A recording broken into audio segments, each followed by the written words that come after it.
turtle, it's almost a bad word in MMA and Jiu Jitsu, and everybody tells you not to do it, and yet how many times do we see it happen? It happens all the time.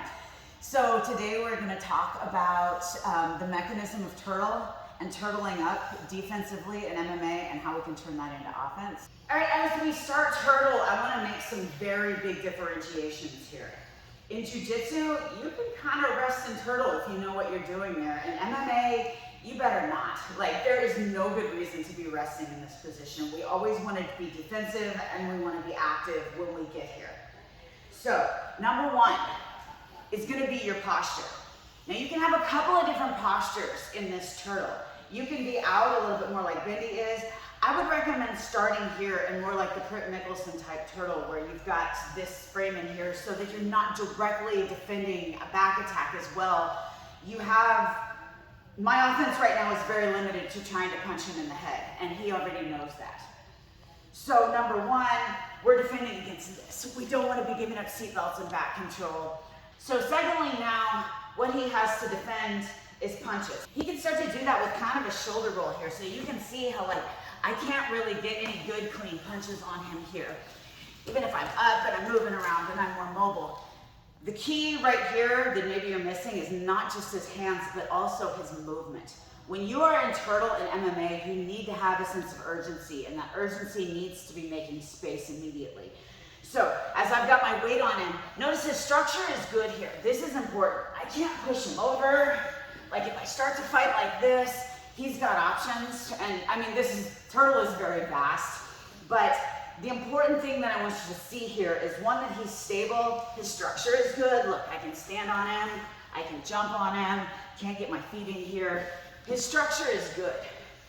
So now, he needs to start messing with my structure. He needs to start messing with my base. So as I'm sitting here like this, it makes it very difficult, even if I'm just doing this to try to punch him, because he's moving me around to the point where I can't really get anything clean off on him.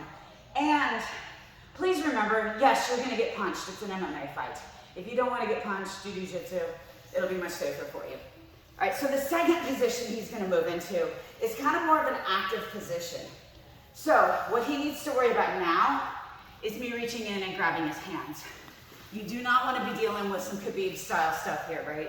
So there is this space here where I can potentially reach my hand in. But once again, he knows that. Up here, my punches are not going to be that effective on him, and he knows that I'm going to reach in and try to grab his wrist control. Now, all the while, mind you, the reason why I'm on my knees is because I don't even feel stable to be up here while I'm trying to do all of this. Because I feel like when I can get to my knees, I'm feeling a lot safer as far as my stability is concerned. And if your partner does this with you, you will feel it and understand these things. All right, so moving up one more. Now we're kind of more in a referee's position. Now I want to point out what Bendy is not doing here, because I know exactly what you all are seeing right now is this, right? And everybody's having flashbacks of Dan Henderson and Fedor, right? Where it was like, boom, and Fedor went down. So what he's doing, you can see his arms are up, and he's moving. Like, I cannot get up underneath here with any sort of velocity. So the fight is not gonna end here. I may get a glove on his head, but the fight is not ending here, and he's probably gonna work his way out. So once again, notice what he's doing here with his movement. He's up here, he's moving, he's got his shoulder. Let's show you from a different angle. It makes it very difficult for me to try to punch here. I feel like, and he's got some urgency now. It makes it very difficult for me to do any kind of work here. What else do we have? One more thing. I don't let her grip my wrist again. I need always fighting the wrist and moving and make that difficult. And if I can grip the wrist all the time, I grip fight for control the wrist. So that brings us to the last posture, which is where he's almost upright. And once again, now don't think about Jake Ellenberger and Kelvin Gastelum, where he came up and this happened, right? This isn't how we're using this posture at all. If we get in here and he starts to get control, now he can be in this posture. It's not different than, you know, like your posture when you have a single leg. Like we think about our head being open as like this giving of a choke, but under the right circumstances, This is where your spine is strongest and you're gonna be the most offensive. So one more time. He gets me here. I'm actually off balance. I can't choke him now. I can throw some weird punches here, but basically he's out of the position now. So I do a little bit of something that Bendy doesn't do so much, and maybe this is an adaptation I've made from being the smallest person on the mat about 90% of the time when I'm rolling, is that I have another little micro movement I like to use. So these are my micro movements that I use in turtle, both Jiu Jitsu and MMA, is I start out with the same kind of rocking, right? And it makes him a little unstable. But what I like to do is I like to pop my butt up just a little bit. Now, mind you, I'm not like really like hammering this in my head. I'm not coming over the top of my head. That's actually really not ergonomic for me. It's just a little bit of movement here and a little pop up. And a lot of times that will start to create space. Can you punch me when I do that? No, he's got a base. So here's a little bit of what it looks like on a whole life thing. I am actually about to try to punch him. I want to end this fight right now, and he has the urgency to get out. Let's go.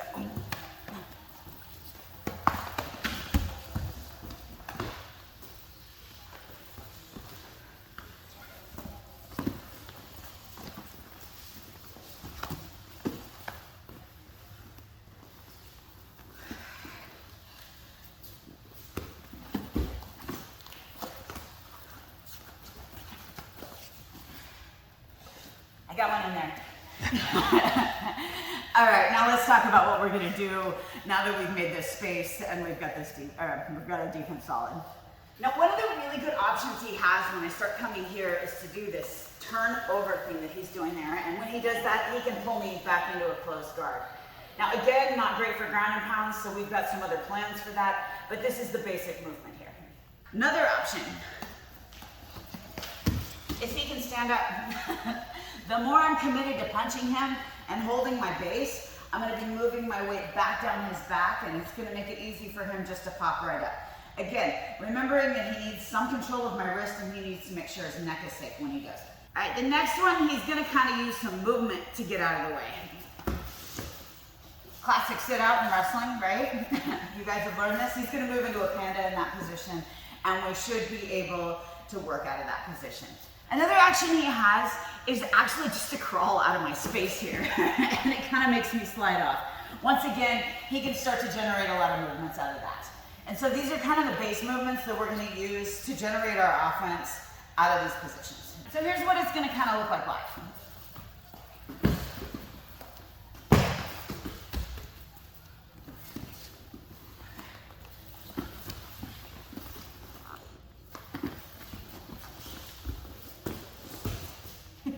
A little stupid chasing him like that. So there's a lot of things that you can do with the Granby roll going to closed guard, obviously. But when you get there, you kind of don't want to stay in the closed guard because I still have ground and pound. So as I'm coming here, get this punching in, he's going to Granby roll and immediately going to look for a scissor sweep. If he can get the scissor sweep, that's great. But I'm probably going to hop over and we're going to end up in the Z guard. From here, he's going to use his kazushi, rotate me around, gonna put my weight right on his shin, and gonna pull me through. See, I can even do this in slow motion. Now he has some options. If I wanna base out, he can get my arm out.